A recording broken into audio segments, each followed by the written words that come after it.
Massive explosions and fires ripped through Crimea on Tuesday, forcing 3,000 residents to flee their homes as the war in Ukraine appears to be spreading to the peninsula occupied by Russia since 2014. The Russian Defense Ministry blames sabotage for explosions at a military warehouse near Jankoya. Power lines, a power plant, a railway track and a number of residential buildings were damaged, the ministry said in a statement obtained by the Russian news outlet Kommersant. The explosion was described as a diversion. No serious injuries were reported. Another fire was reported at a power substation, but officials did not indicate whether it was related to the ammunition blast. "We are in a state of emergency," said Sergei Aksinov, the Russian leader of the Crimean administration. Ukraine presidential advisor Mihailo Podolyak did not say the country claimed responsibility for the incident but tweeted that Crimea of normal country is about the Black Sea, mountains, recreation and tourism, but Crimea occupied by Russians is about warehouses, explosions and high risk of death for invaders and thieves.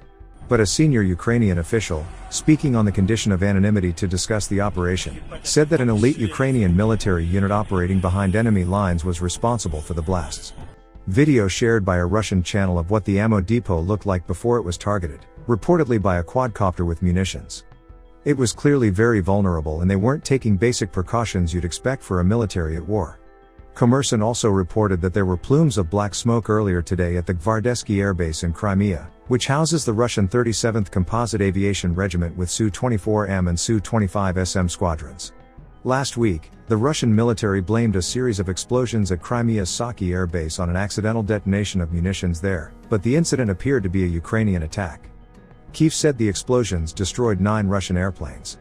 The deputy chairman of the Russian Security Council, Dmitry Medvedev, warned last month that attacks on Crimea could result in a doomsday, very quick and tough, immediately. Russian forces continue to be put under pressure in the city of Kherson as Ukraine's precision bridge attacks relentlessly strangle the invading country's military supply routes. The Ukrainian guerrilla warfare is continuing throughout the country. The Russian secret Service FSB says that Ukrainian saboteurs sabotaged power lines in Kursk Oblast. Baza reports that railroad tracks in Kursk were damaged by sabotage. Another attempt was made 6 days ago. According to assessments from the British government and independent defense analysis organizations, the Antonivsky Road Bridge, which has been a primary target for Ukrainian strikes, was struck again over the weekend, rendering it totally unusable for the transportation of military equipment. The Ukrainian Army's Operational Command South posted on Facebook claiming that the road bridge above the Dnieper River at the Novokakhovka Dam in South Kherson was also put out of action again by Ukrainian artillery, and satellite imagery appears to show deliberate targeting of key points in the ladder crossing structure. The other bridge in the area over the Dnieper River, the railway bridge counterpart a few miles up the river from the Antonivsky Road Bridge, has also been pummeled by HIMARS strikes, putting it out of action, as well.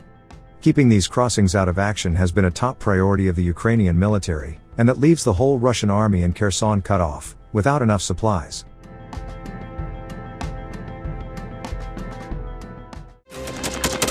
Thanks for watching, and don't forget to subscribe. Also, if you want to support Warthog Defense, please become our member and get early access to new videos, exclusive members-only videos, and become administrator in comment section. The membership link is in the description. Rescues every day. We had a guy last week, it's 6 rescues in 6 days. You know, he's doing the job every day.